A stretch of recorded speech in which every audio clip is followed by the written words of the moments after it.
ပြည်တွင်းပြည်ပကရာရှင်လူပြည်သူအလုံးနှစ်တနဲ့တူတောကခတ်သိမ်းဘေးရန်ခတ်သိမ်းမကောင်းတဲ့ကံကြမ္မာခတ်သိမ်းမှန်တယ်မြကိစ္စင်သွားပြီးကောင်းကျိုးအနန္တချမ်းသာဒုက္ခလူတရပြည့်စုံသောနှစ်တမင်္ဂလာဖြစ်ပါစေပိဿကြီးအားလုံးရာသီစဝန်းတို့တရွေ့ပြောင်းလာလိုက်တာမိနစ်စက္ကန့်နာရီနေ့ညလရက်အကုန်ပြောင်းလာတာ2025ဆိုတဲ့ခရစ်တက္ကရာတနှစ်တာကြီးပြီးဆုံးသွားပြီအဲ့တနှစ်တာကြီးအတွင်းမှာလဲဝင်နေစရာတွေဝင်သားစရာတွေကောင်းတာတွေဆိုးတာတွေဖြစ်ချင်းပြက်ချင်းတွေလောကဓာတ်တွေအများကြီးပဲကဘာနဲ့အဝမ်းတတ္တဝါတွေလူသားတွေကြုံတွေ့ရင်ဆိုင်ခဲ့ရပါတယ်ကျွန်တော်တို့မြန်မာနိုင်ငံမှာလဲကြီးမားတဲ့တဘာဝဘေးအန္တရာယ်တွေမကောင်းတဲ့အနိဋ္ဌာယုံတွေဘေးဆိုးရန်ဆိုးကြမာဆိုးတွေကပ်ဘေးတွေငလင်ဘေးတွေတဘာဝဘေးရေဘေးလေဘေးမီးဘေးလူတို့လှုပ်တဲ့လော်လဲဖောက်ပြမှုကကြမာဆိုးတွေပေါက်ဆက်ပြီးရှင်ဆိုင်ခဲ့ရတဲ့နှစ်ဆိုးတစ်ခုလို့မှတ်လိုက်ရပါဒါကိုလည်းကျွန်တော်နှစ်ဆမှာတစ်နှစ်တစ်ခါဇန်နဝါရီလ1ရက်ရောက်တိုင်းကျွန်တော်ဒီဖြိုးလိုက်ဆိုင်ရတယ်တစ်နှစ်တာဟောပါတယ်တလားတစ်ချိန်လဲဟောပါတယ်သူရက်အပတ်နဲ့သူလဲဟောပါတယ်တစ်နှစ်တာကျွန်တော်ဟောခဲ့တဲ့2025ပြန်ပြီးနားထောင်ကြပါကျွန်တော်ဒီမှာလူရင်းလေးပြန်ပြောရရင်2025နှစ်စတရက်နေ့ကနေစပြီးတစ်နှစ်လုံးမှာအခုဟောနေရတော့လာမကုန်သေးဘူးရက်ကြံနေတယ်ပေါ့နော်ဒီ31ရက်ဒီဇင်ဘာအကျုံးဝင်အဲ့တစ်နှစ်တာ2025မှာကြီးမားတဲ့အင်အားပြိုင်တာတွေဝါမျိုးတာတိုက်ခိုက်တာတွေတဘာဝဘေးဆိုးကြီးတွေရေဘေးနှလင်ဘေးမီးဘေးမှုန်တိုင်းဘေးတွေရှေ့ရေးနိုင်ငံရေးထိတ်တိုက်ရင်ဆိုင်မှုကြီးတွေတနိုင်ငံနဲ့တနိုင်ငံတမျိုးနဲ့တမျိုးအဆိုးဆုံးဖြစ်မဲ့ကံကြမ္မာ2025ပေါင်းချင်း9နဲ့အတူကြီးမားတဲ့သိငက်ကြီးမားတဲ့မွေကြီးဒါကိုကျွန်တော်တင်စားပြီးမွေရပဲသိငက်ကြီးကိုမြူမလားချိုးမလားသိငက်ကပဲမွေကိုတုတ်မလားအင်အားကြီးတဲ့နိုင်ငံကြီးတွေအင်အားတုံးတဲ့ကုန်သွယ်ရေးစီးပွားရေးစီးရေးနိုင်ငံရေးမကောင်းတဲ့လိန်ညာလှည့်ပြားကြားဖြန့်လူပြဿနာမျိုးတွေအစကြီးမားတဲ့လောကဓာတ်နေမတမာမှုတွေဖုံးလွှမ်းမယ်လို့ပြောခဲ့လာတိုင်းပြောလို့ရတဲ့ဘောင်တွေကပြောရသလောက်ပြောခဲ့တာအဲ့မှာပြောရင်ကျွန်တော်တော်များဝိုင်းဆွဲကြတာကျွန်တော်ဘာမှမပြောပါဒါတော့ကျွန်တော်နက်ကဂျူအစီအင်းတွေကိုတေချာချမပြခဲ့ဘူးဘာကြောင့်လဲဆိုရင်မလူလားအပ်တဲ့စကလုံးတွေဖောင်းပွားမှာဆိုအဲ့ဒီတည်းအခုဖြစ်ခဲ့တာအခုတည်းမပြီးသေးဘူးအခုထိုင်းကမ္ဘောဒီးယားဖြစ်နေတော့ကျွန်တော်တို့နိုင်ငံမှာဆိုလဲဒီလိုပဲကြာသပတေးတနုံးနေနဲ့ပတ်သက်တဲ့လှုပ်ရှားဆူညာပူညာမျိုးရွာဒေသကြာသပတေးတနုံးနေတွဲထားတဲ့နေရာတွေပြည်ပမှာဆိုလဲကြာပြီးတနုံးနေတွဲထားတဲ့ဟာတွေပြဿနာတွေတက်မယ်ဆိုတော့အခုတလားသာဒီဇင်ဘာနဲ့နောက်ဆုံးလကိုကျွန်တော်ဟောခဲ့သေးတယ်အခုထိုင်းလွတ်တော်အစိုးရအပြောင်းလဲအများကြီးပဲပေါ့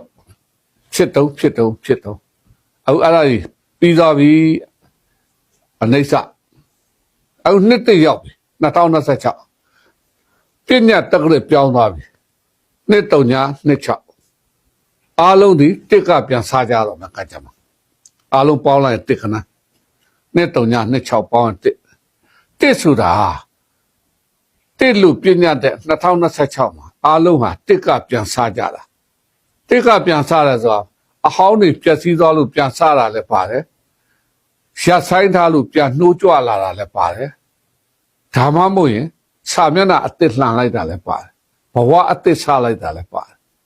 ဘဝအဟောင်းပြန်ပြုတ်ပြင်ပြီးတော့ပြန်ပေါင်းစပ်တာလည်းတစ်ပါပဲသူမှအိမ်တော်ကွဲနေရောပဲပြန်ပေါင်းလိုက်တာတစ်ပေါ့အဲ့လိုတစ်ကနန်းပြီလှုပ်ရှားကြမြန်ဆန်းဆန်းတက်ကြွလင်းမြန်နေကဘာကြီးမှာလာလိမ့်မယ်စီးပွားရေးတွေလူမှုရေးတွေဒီပညာတွေငွေကြေးတွေစီရေးတွေလှင်းများမှာမကောင်းတာမပြောဘူးเนาะကျွန်တော်ပြောတာတစ်ကပြန်စမယ်လင်းမြန်တိုက်ခိုက်ပြောင်းလဲအေးဆွဲလုံးလားတတ်တိမရှိတဲ့လူတွေအသိဉာဏ်နည်းတဲ့လူတွေပြင်းတဲ့လူတွေစိတ်တက်မကောင်းတဲ့လူတွေသူကကြံခဲ့ပါပဲဒီပညာတွေလှင်းများမယ်ဒီစနစ်တွေလှင်းများမယ်အတွေးခေါ်အယူဆတွေလှင်းများမယ်တိုက်ရေးခိုက်ရေးတဘာဝဘေးတွေလည်းလှင်းများမှာ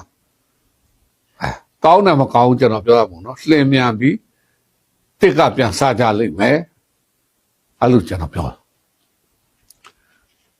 ပြီးရင်ကြည့်ရမှာဒီနှစ်ဟောင်းလေးကုန်ခံနေရတယ်နှစ်တစ်ကိုပြောင်းတဲ့အချိန်အမှဂျူအနေထိုင်အဲ့ဂျူအနေထိုင်ကဘာသွားဖြစ်နေလဲဆိုတော့ဒီခရစ်တက္ကရာ2026ခု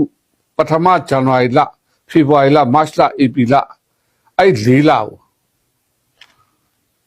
အခုနှစ်စလေးရနေအကူးမှာစနေဂျူနဲ့အင်္ဂါဂျူတွေ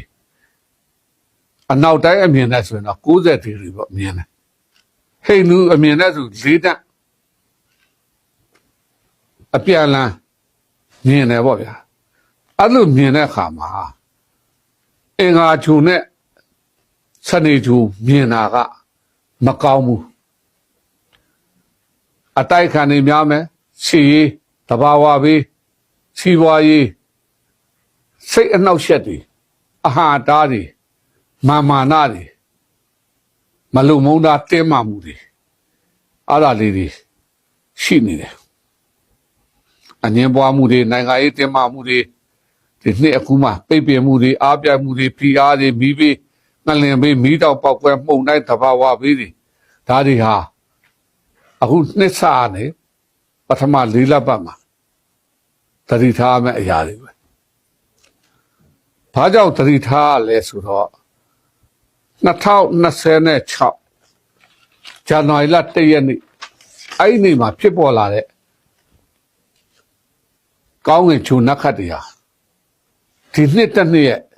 ဇာတာပဲကံကြမ္မာပဲဒါမြန်မာတွေမဟုတ်တော့ခရစ်တက္ကရာဖြစ်တဲ့အတွက်တကဘာလုံးနဲ့ဆိုင်တယ်အခုကျွန်တော်ပြောတာမြန်မာအတွက်ကောကဘာအတွက်ကော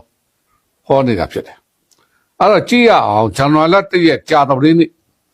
2026ခုနှစ်သက်ကောသာတက္ကရာဆို1389ကြာသူလာသန်း14ရက်ကြာတော်လေးနေ့အခုညတကောင်ရ12နာရီ3:03မိနစ်ဖြစ်ပေါ်နေတဲ့ဇာတာယာတိရှောက်ဝန်းတို့ဟာတန်နှုံးနေဆိုရင်ဓနုယာတိတန်နှင်းလာဆိုရင်ပိဋ္ဌယာတိမှာအုပ်ပြထားတယ်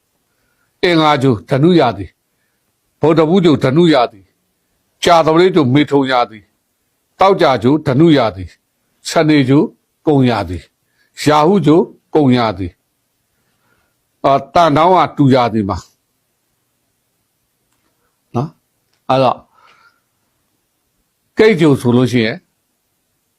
တိမ်ယာတိမှာပေါ့အဲ့လိုရက်တည်ထားတယ်အဲ့ရက်တည်တဲ့နေရာမှာတန်တုံးနေဗုဒ္ဓဘူးအင်္ဂါတောက်ကြဂျိုလေးလုံးကဓနုယာတိမှာပူးနေတယ်စနေရာဟုကကုံယာတိမှာစနေအိမ်မှာပူးနေတယ်မကြခင်စနေရတော့ရွှေ့မှာဒါတတ်မွေးဖွားတဲ့အချိန်နေကြလက်ကြဖြစ်စဉ်ရလဲဒီနှစ်ထဲမှာတစ်ချိန်စီရှိတယ်ဩဂုတ်လ23ရက်2026ကြာတော်လေး1388မြန်မာလူဒုတိယဝါသူလာပြီးတော့15ရက်အဲ့ဒီမှာနေကြဖြစ်စဉ်ရှိတယ်အဲ့တလာထဲမှာပဲလာကြဖြစ်စဉ်ဩဂုတ်လ28ရက်နေ့2026တောက်ကြနေ့ကောသာအားဖြင့်1388ဝါကောင်လာသား15ရက်လာကြဖြစ်စဉ်ရှိတယ်ဒါကြောင့်နောက်ပိုင်းမှာလဲဇူလိုင်10ရက်ကနေစက်တင်ဘာ28ရက်အတွင်းမှာတဘာဝဘေး မြန်မာရောကဘာရောမှာရှိတယ်ချီးနိုင်ငံရေးပြဿနာကြီးရှုပ်ထွေးမှုဒါဇူလိုင်လ10ရက်နဲ့28စက်တင်ဘာ28အတွင်းမှာ2026ဒုတိယ4လပတ်မေဇွန်ဇူလိုင်ဩဂတ်ကာလဒီဟာတနင်္လာဗုဒ္ဓဖူးတွေလှုပ်လှုပ်ရှားရှားပြဿနာများမဲ့အချိန်ပြီးခဲ့တဲ့နှစ်တုန်းကကျွန်တော်တနုံးတွေဗုဒ္ဓဖူးတွေပြောခဲ့တယ်တနုံးတွေအုပ်ချုပ်ရေးတွေအိမ်ယာတွေအဆောက်အဦတွေဟာဗုဒ္ဓဖူးကရေလေငှက်လျင်လေချောင်းရေချောင်းအဲ့ဒါကြီးအများကြီးပြဿနာပေါ်မယ်လို့ပြောခဲ့တယ်ပြီးတော့ဗုဒ္ဓဖူးနဲ့ပတ်သက်တဲ့ရွှေဈေးတွေမြင့်တက်မယ်လို့ကျွန်တော်ပြောခဲ့တယ်ကြိုပြောခဲ့တာအခုလည်းကြိုပြောထားတယ်မေဇွန်ဇူလိုင်ဩဂတ်အဲ့လေလတနင်္လာနဲ့သက်ဆိုင်တဲ့ငွေကြေးဈေးကွက်ကားဈေးကွက်ကြောက်မြက်ဈေးကွက်ကြာတော်လေးနဲ့သက်ဆိုင်တဲ့မြေယာဈေးကွက်မိုးမြစ်ချောင်းအင်းအိုင်အဲ့ပြဿနာတွေတဘာဝဘေးတွေရောဈေးကွက်ပြက်တာတွေရောကမောက်ကမဖြစ်တာတွေရောတနင်္လာကြာတော်လေးနဲ့သက်ဆိုင်တော့မြို့ရွာများပစ္စည်းများတက်ရှိတက်မဲ့များတတိထားလောက်ကရမယ်၄လမေဇွန်ဇူလိုင်ဩဂတ်စက်တင်ဘာလလောက်ထိရတဘာဝဘေးငွေကြေးဈေးကွက်ကားဈေးကွက်မြေယာဈေးကွက်မြေချောင်းအောင်ပျက်စီးတာဆယ်တွေပေါက်တာနိုင်ငံတကာစစ်မဲ့ရေးရာတွေအားပြိုင်တာတွေကဘာစစ်ကဲ့သို့မိသက်တာတွေအဲ့ကာလမှာရှိတယ်တတိထားအောက်တိုဘာတတိယ4လပတ်အောက်တိုဘာနိုဝင်ဘာဒီဇင်ဘာနော်တတိယ4လပတ်ရဲ့နောက်3လကြာမှတာယာတာတွေတိုးတက်တာတွေကံကောင်းတာတွေပြန်ကောင်းတာတွေစီးပွားရေးလူမှုရေးကျန်းမာရေးနိုင်ငံရေးတဘာဝဘေးတွေဟာမြန်မာရောကဘာရောကောင်းသွားမှာနှစ်စလေးနည်းနည်းလေးပြန်ပြောနှစ်စလေးမှာစောစောအလူဂျိုရီနဲ့ရက်တည်ခဲ့တဲ့ဇာတာအဖြစ်ရှိသလိုမေယာဒီမှာဇန်နဝါရီလ1ရက်နေ့မှာပေါ့2026ဇန်နဝါရီ1ရက်နေ့မှာစနေဂျူကမေယာဒီကြာတပလေးဂျူပိုင်ပုပ္ပပရပနခတ်ပေါ်မှာရှိပြီးပုံမှန်သွားနှုံဖြင့်ရှေ့တက်တဲ့အမြင်နဲ့အင်္ဂါဂျူပိုင်ရှိသရနခတ်ကိုထွန်း2026အစစနေဂျူဟာမေယာဒီအစတစ်အန်တာ3ညဒသမ3.8ဒီဂရီဒီအဲ့ဒါနဲ့အတက်သွားနေမယ်ကဘာကနေ9.82 AU အဝေးကနေတည်မယ်ဒါစနေအင်္ဂါဂျူကြည့်အောင်အင်္ဂါဂျူကဇန်နဝါရီလ1ရက်နေ့2026မှာအမြန်နှုံးနဲ့သွားနေပြီးဓနုရာသီတောက်ကြဂျူပိုင်ပြုတ်ပတ်နခတ်အပေါ်ရှိတယ်စနေဂျူအဲ့လိုပေါ့နော်အင်္ဂါဂျူကအဲ့လိုရှိမှာရှိပြီးတော့အဲ့အင်္ဂါဂျူကလည်းဓနုရာသီ18အန်တာလောက်1.18ဒီဂရီဒီအဲ့ဒါနဲ့အတက်သွားတာကဘာနေကြည့်ရင်24 AU အကွာဝေးမှာတည်နေတာအင်္ဂါအဲ့တော့စနေနဲ့အင်္ဂါက2026ခုနှစ်နှစ်ကူးမှာအပြန်လန်းမြင်တယ်အနောက်တိုင်းရဆို90ဒီဒါဟိန္ဒူရအဲ့လိုမြင်တဲ့အတွက်ကြောင့်အခုဇန်နဝါရီလဖေဖော်ဝါရီလမတ်လအဲ့ဧပြီလအကျုံးဝင်တာပေါ့နော်ဒါပေမဲ့တကယ်တမ်းအားပြိုင်မှာဇန်နဝါရီဖေဖော်ဝါရီမတ်လဘာတွေပြိုင်လဲတဲ့မိဘေးငလင်ဘေးတဘာဝဘေးနိုင်ငံရေးတင်းမာမှုစီးပွားရေးတင်းမာမှုပိတ်ပင်မှုအားပြိုင်မှုဖိအားတွေမှုန်တိုင်းတွေတဘာဝဘေးနဲ့အတူရှင်ပြိုင်တိုက်ခိုက်ပြည်ရင်းပြည်ပါတွေမှာမတ်2လပိုင်း26နဲ့3လပိုင်း26ထဲမှာအပြောင်းလဲလေးတွေနည်းနည်းရှိတယ်ကဘာရောမြန်မာရောအုပ်ချုပ်ရေးဆိုင်ရာတို့မင်းအစိုးရတို့စီးပွားရေးတို့နော်အဲ့မှာစနေအင်္ဂါဂျူရီအားပြိုင်ပြီးဖောက်ပြန်ဖြစ်နေတဲ့အတွက်လူသားတွေအနေနဲ့ ကျွန်တော်တို့နိုင်ငံသူနိုင်ငံသားမြန်မာနိုင်ငံသူနိုင်ငံသားတွေအနေနဲ့အရှိတောင်အာရှမှာရှိတဲ့ကျွန်တော်တို့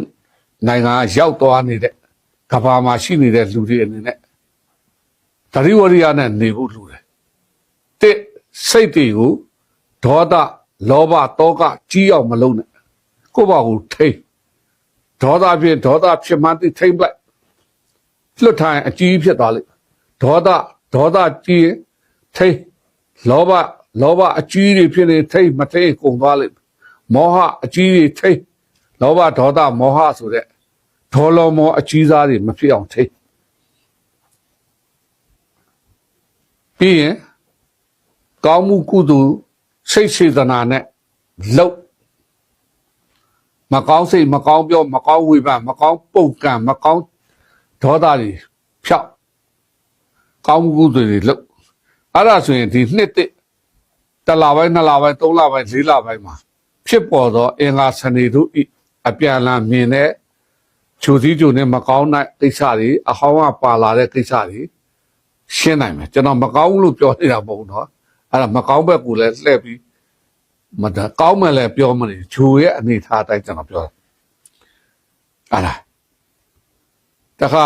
ဗုဒ္ဓဝုဒ္ဓကဓနုရာသီမှာ1.68ဒီဂရီဒေးနဲ့ဝင်လာပြီးကဘာကြည့်ရင်နေရခုဘက်ချမ်းမှာ1.38အေယူမှာတည်နေတယ်တောက်ကြဓနုရာသီမှာ73အန်တာလောက်မှာတည်ပြီး1.5ဒီဂရီဒေးနဲ့ဝင်ပြီးကဘာကြည့်ရင်1.68အေယူအကွာဝေးနဲ့နေရခုဘက်ချမ်းမှာရောက်နေတယ်အဲ့ဒါလိုဂျိုတွေကလည်းပူးတယ်ဗျဒါပေမဲ့ဝင်းသားတွေကတခုရှိတာကကြာတော်ပလေးစောစောဂျိုတွေဟာအားကောင်းပြီးတော့ဓနုအိမ်အားကောင်းပြီးပူးနေတာပေါ့နော်ဒါပေမဲ့ဓနုအိမ်ရှင်ကြာတော်ပလေးကိုမြင်ထားတာ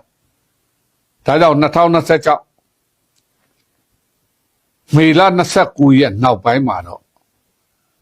ပူလောင်နေတဲ့ကဘာကြီးလောဘဒေါသကြီးနေတဲ့ပြဿနာတွေတင်းမာနေတဲ့ပြဿနာတွေခက်ခဲနေတဲ့စီးပွားရေးလူမှုရေးတွေဟာရော့ကျသွားပြီစီးပွားရေးနိုင်ငံရေးတွေကောင်းတဲ့ပဲလှည့်လာမယ်ကောင်းတဲ့အပြောင်းလဲလေးတွေပေါ်လာမယ်ကြာတပလေးသူဟာကြာတပလေးရဲ့ကရကရာဒီအုပ်အိမ်မှာစတင်ဝင်ရောက်ပြီကဘာကြီးရောမြန်မာကြီးရောကောင်းကျိုးလေးပေးလာဖို့ရှိပါတယ်တဏှာလည်းမကာရရာဒီမှာရက်ဒီမှာဖြစ်ပါတယ်အဲ့တော့ဒီနှစ်ကကျွန်တော်တို့နိုင်ငံကဟောကဘာရောအကောင်းတဲ့အဆိုးတွေအားပြိုင်ပြီးတော့ကောင်းတဲ့အစုအဖွဲ့တွေများရှိတယ်ဆိုးတဲ့အဖွဲ့တွေလည်းရှိတယ်ဆိုးတဲ့အဖွဲ့တွေကကျွန်တော်စောစောပြောသူအင်္ဂါစနေမြင်ထားတဲ့အတွက်ဇန်နဝါရီလဖေဖော်ဝါရီလမတ်လအပြောင်းလဲတွေနိုင်ငံအပြောင်းမင်းပြောင်းအစိုးရအပြောင်းစီးပွားအပြောင်းမြန်ဆန်တွတ်လက်လှုပ်ရှားကြတာလေအမားမခံတဲ့အချင်းဧပြီလအထိဧပြီလပြီးလို့မေလရောက်ရင်တော့ကောသာကြောက်တွေကမေလ29မှာဝင်လာမှာဝင်လာပြီဆိုရင်အဲ့ဒီကနေနောက်ပိုင်းကောင်းတဲ့ထဲတော့ရောက်သွားပြီဒါပေမဲ့နေကြလက်ကြဖြစ်နေတဲ့ဂျူရီရဲ့နည်းနည်းလေးအားပြိုင်တဲ့မာတာဂျူတန်းနဲ့ဖြစ်နေရဇူလိုင်လဩဂတ်လမှာစက်တင်ဘာလမှာရှိတဲ့အတွက်အဲ့မှာတခါပြန်ပြီးတဘာဝပြီးစီရင်နိုင်ငံရေးတရိထားတနင်္လာကြာတော့ပြီးအတွဲဖြစ်တဲ့မြေယာဈေးကွက်တွေကားဈေးကွက်တွေငွေဈေးကွက်တွေဘဏ်ကိစ္စတွေကမ္ဘာငွေကြီးတွေမငြိမ်မသက်ပြုပြင်ပြောင်းလဲဆူညာပူညာကာလအပြက်ဖက်ကိုပြန်ရောက်တယ်အဲ့လိုတော့နေဟိုလာမဲ့အောက်တိုဘာလရောက်တော့မှသာလေကြာတော့ပြီးအာကြီးကကြီးလာပြီးတော့တခြားသောဂျူရီရဲ့အပြစ်တသားကိုထိတ်ချုပ်လိုက်ပြီးကံကောင်းတဲ့ထဲကိုအားကောင်းမောင်းတန်တဲ့မြန်မာရောအရှိတောင်အာရှနိုင်ငံတွေရော